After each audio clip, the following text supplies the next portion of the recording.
We'll go for the topic tenses. Now this is an important topic. Questions on tenses will be there in the sentence improvement part, spotting the part. Tenses will surely help us a lot while approaching questions like cloze test, fill in the blanks. Now verbal logic questions like cloze test and fill in the blanks, when you go for such questions, when you come across a blank, now the concepts of tenses will surely help us eliminate options, especially when you find verbs given as options. Then voice and speech, active voice, passive voice, direct speech, indirect speech. Voice and speech completely depend on tenses. Now we cannot move on to voice and speech without a good knowledge of tenses. Now when you go for a question on voice or speech, the first thing that needs to be done is try to identify the tense and the category of the sentence that is given as a question. Now if you go for the structures by heart, you can easily eliminate options in the case of both voice and speech. So don't think about the meanings of the sentences in the case of voice and speech. Keep eliminating the options based only on the structures. Think about the meaning only when you come across more than one option that has the same structure or the correct structure. Or else don't think about the meaning. So this topic tenses matters a lot as far as our examination is concerned. It's not at school level 1, a bit advanced one. Now we'll go for the structures first, then we'll think about the application part. Now only if you know the structures by heart, we can move on to the application part. So I'll take you through structures first of every category of every tense, then we'll think about how to apply the different categories of different tenses. Now as you know, there are three tenses: present, past and future. These are the three tenses. Now every tense can be divided into four categories. And the four categories in which every tense can be divided are: one is simple, simple present, simple past, simple future; continuous, present continuous, past continuous, future continuous; perfect, and perfect continuous. So these are the four categories in which every tense can be divided. Now every category has got its own structure. You need to know the structures by heart. Only then we can think about the exercise part or the application part. So we'll go for the structures first. You know what a main verb is? Main verb means action. Any action is called a main verb. We discussed in subject or beginning. Now in English, there are 8 auxiliary verbs. And the 8 auxiliary verbs in English are is, are, am, was, were, has, have, had. These are the 8 auxiliary verbs in English. Now the first 5, is, are, am, was and were, are forms of be. Be is an auxiliary verb and the forms of be are is, are, am, was and were. Now these 5, is, are, am, was and were, these 5 can only be auxiliary verbs. Whereas has, have and had can be auxiliary verbs as well as main verbs. Main verb means action. Leave it there, I'll tell you that. Repeat, the first 5, is, are, am, was and were can only be auxiliary verbs. These are forms of be. Has, have and had can be auxiliary verbs as well as main verbs. I'll tell you how. Now as I said, main verb means action. Any action is called a main verb. Now all main verbs have 3 forms: V1, V2 and V3. These are the 3 forms of every main verb. If I say V1, V2, V3, do and does, both are V1. Now V1 means the present form of the verb. V2 is the past form of the verb.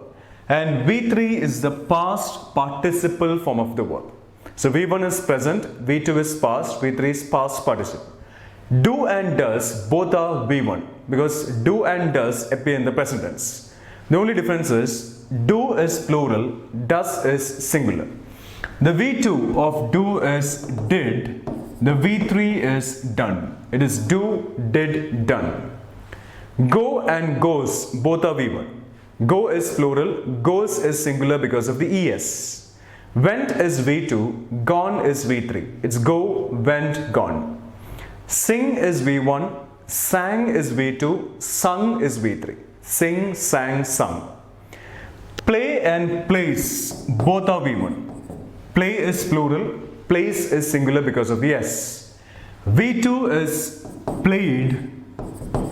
V3 is also played. It's play, played, played. Now here, the V2 form and the V3 form are the same. So based on the rules, you must be able to identify. We'll discuss the rules in detail. Based on the rules, you must be able to identify whether played in a sentence is V2 or V3. Come and comes, both are V1. Come is plural, comes is singular. V2 is came, V3 is come. It's come, came, come.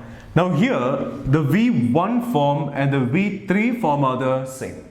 So identify based on the rules whether come in a sentence is V1 or V3.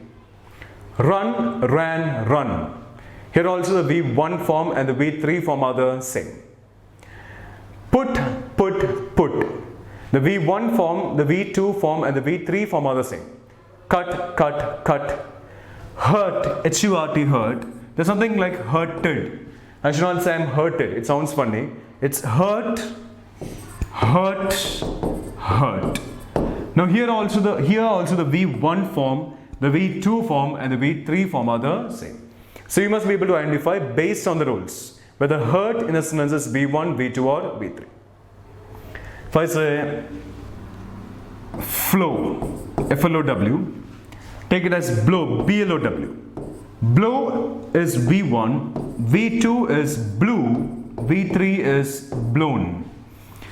They blow the whistle, they blew the whistle, they have blown the whistle. Blow, blew, blown. Flow is V1, V2 is not flew, V2 is flowed, F-L-O-W-E-D, V3 is also flowed. It's flow, flowed. Fly is V1, V2 is flew, that is flew. V3 is flown, F-L-O-W-N. It's fly, flew, flown. Now I should not say the river flew, the river will not fly. The river flowed, the birds flew. So you need to have a good idea of the three forms of every main verb. To learn V1, V2 and V3 of every main verb, every action, you can depend on some high school grammar books like Wren and Martin. In the high school grammar books, we'll find the three forms of every main verb. And you need to have, as I said, you need to have a good knowledge of the three forms of every main verb. V1 is the present form, V2 is the past form, V3 is the past participle form. Now apart from all these forms, if I say doubt, doubt is V1, V2 is doubted, doubted is there, hurted is not there, doubted is there. I doubted you is correct, V3 is also doubted. It's doubt, doubted, doubted.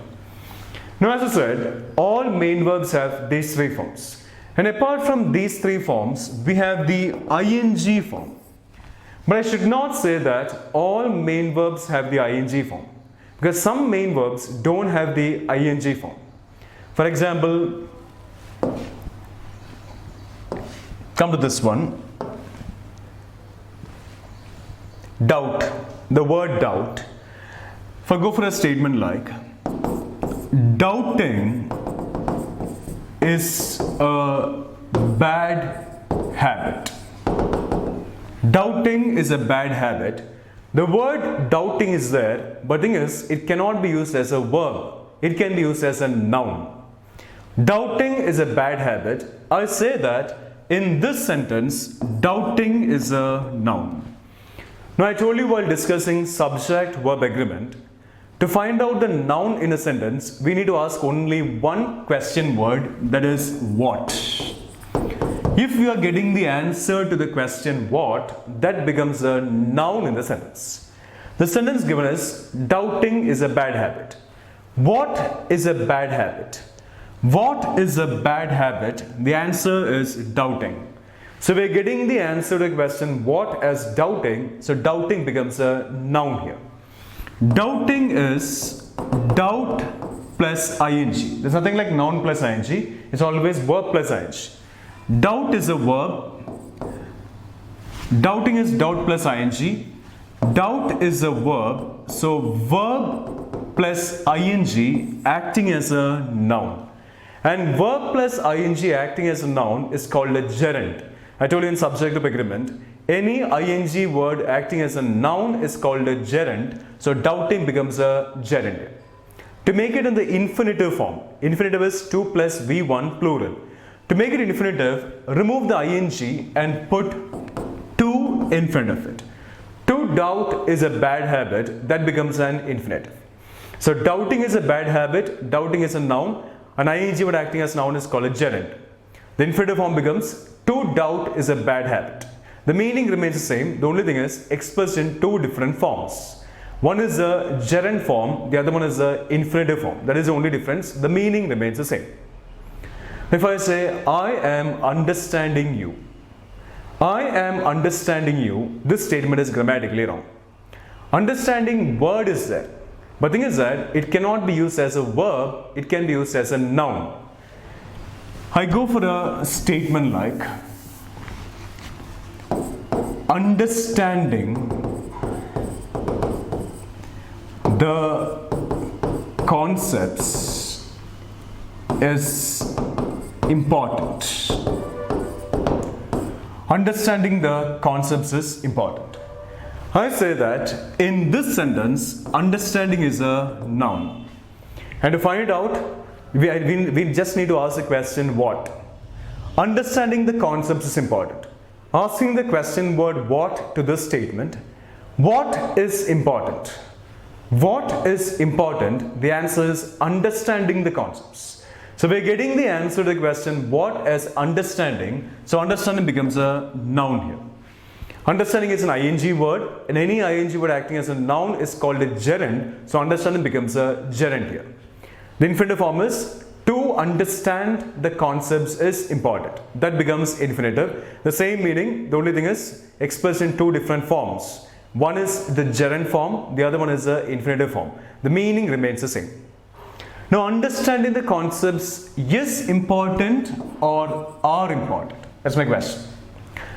Understanding the concepts dash important, I leave a blank here. And this blank must be filled with a verb. Before the verb, we have two nouns. One is understanding and the other one is concepts. We have two nouns before the verb. And when we come across two nouns before the verb, which rule? Eliminating the middleman, we need to eliminate the noun that comes in the middle of the sentence.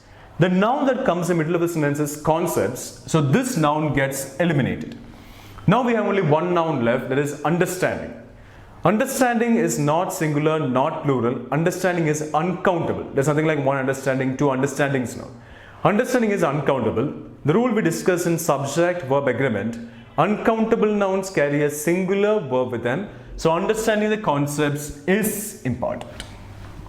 Getting it? Now we should club the rules of all the topics. The rules that appear in all the topics when you go for a previous year question. I am liking you is wrong. It must be I like you. Liking word is there but cannot be used as a verb. I am loving you is wrong in fact. It must be I love you. I am hating you is wrong. I hate you. I am doubting you is wrong. I doubt you.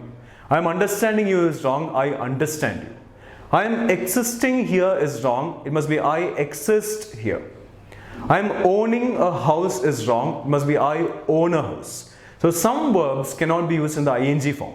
Anyway, all main verbs have these three forms: V1, V2 and V3. The present form, the past form and the past participle form. Now, as I said, doubting is a bad habit. Doubting becomes a noun here. Understanding the concepts is important. Understanding also becomes a noun here. And doubting and understanding are ing words acting as nouns, so they can be termed as gerunds. And infinitive form becomes to doubt is a bad habit. To understand the concepts is important. Right. Now we'll go for the four categories of the three tenses in detail, the structures in detail. Then we'll think when to apply which category of which tense. I have gone for a statement like, he goes to school. Is subject-verb agreement correct in this statement? Subject-verb agreement means subject singular, verb singular, subject plural, verb plural. The subject here is he, singular. And if the subject is singular, the verb must also be singular. The verb here is goes, singular because of the es. So subject singular, verb singular, that concept is completely fine. Come to the first category, the first tense, present tense. You need to know the structures by heart. The first category is simple present. Now whenever you go for a statement, try to identify the tense and the category of the statement. And if you know structures by heart, you can easily identify the tense and the category of every sentence. Now I'll tell you how. The first category is simple present. The structure of simple present tense is subject plus V1. And V1 means the present form of the verb. Come to the previous statement. He goes to school. I say that this sentence is in the simple present tense because the subject here is he plus the verb here is goes, and goes is a verb in the V1 form. So this sentence is in the order subject plus V1, and subject plus V1 is a rule of simple present tense. So I can say this sentence is a simple present tense. And when you take a sentence, you write down the order of the sentence and then compare the order with the structures to easily identify the tense and the category. So this statement is in the order subject plus V1, and subject plus V1 is a rule of simple present tense. So I can say that statement, he goes to school, is in a simple present tense. Now the situation like when to use simple present, that we'll discuss after the structures. So simple present is subject plus V1. The second category is present continuous. Now what do you mean by continuous? Now continuous means something is still going on. Continuous is always V1 plus ing. There's nothing like V2 plus ing or V3 plus ing. It's always V1 plus ing. So continuous means it's always V1 plus ing. Present continuous. Now when we think about present continuous, three auxiliary verbs must come to our mind. And the only three auxiliary verbs that appear in present continuous tense are is, are and am. Is, are and am are the only three auxiliary verbs that come in present continuous. So when you think about present continuous, always think about is, are, am. So structure of present continuous is subject plus is, so, are, am plus continuous, and as it is continuous, it must be V1 plus ing. So repeat, present continuous means think about is, are, am. As well as continuous, V1 plus ing. So structure of present continuous becomes subject plus is, are, or am plus V1 plus ing. You know when to use is, you know when to use are. If the is singular, are is plural. So if the subject is singular, use is. If the subject is plural, use are. Am is used only with I. Am is used only with I. What about with you? It must be you are or you is. Now the exception we discussed in subject verb agreement. With you, the verb must always be plural.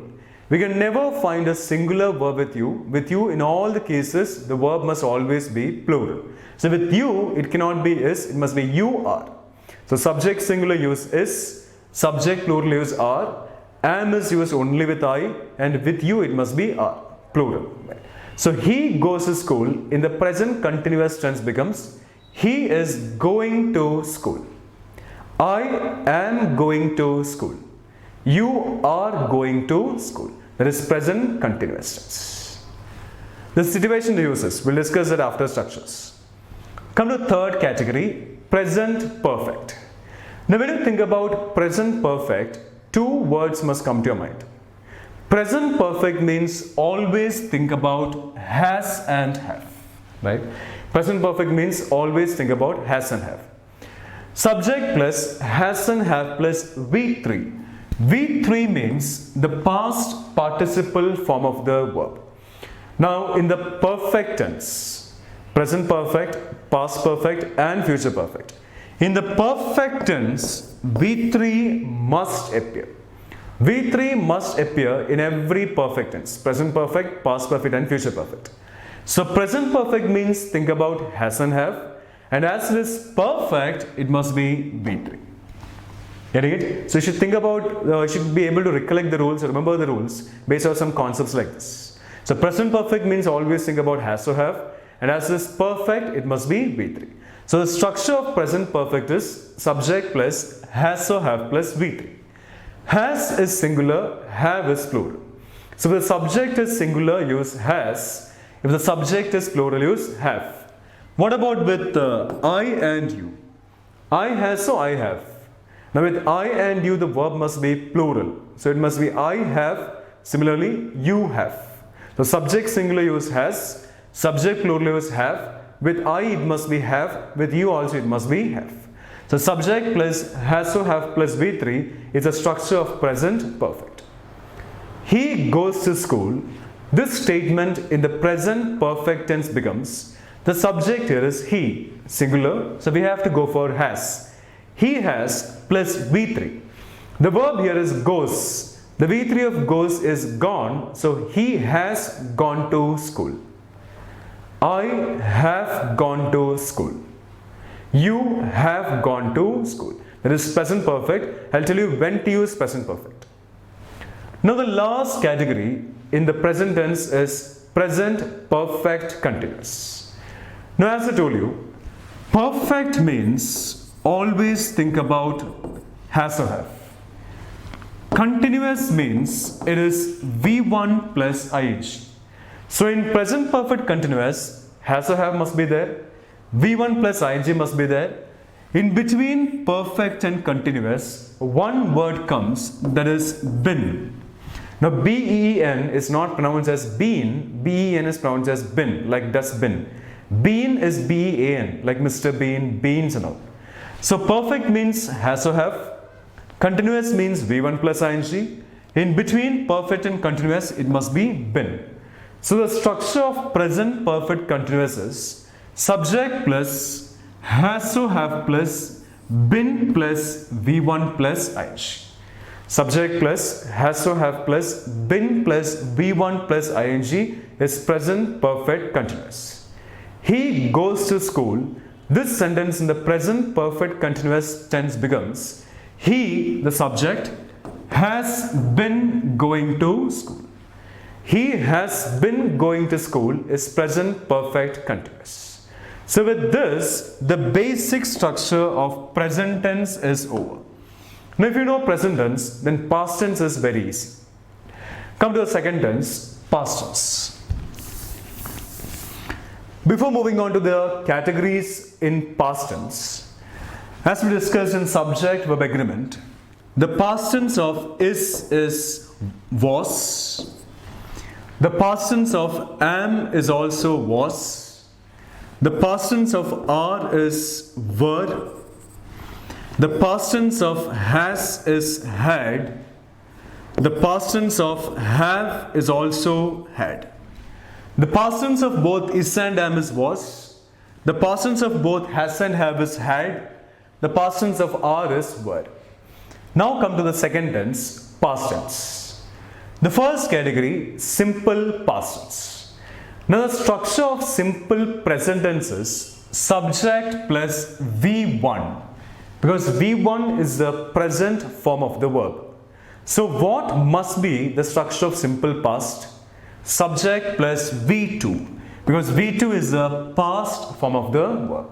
So simple present is subject plus V1, simple past must be subject plus V2.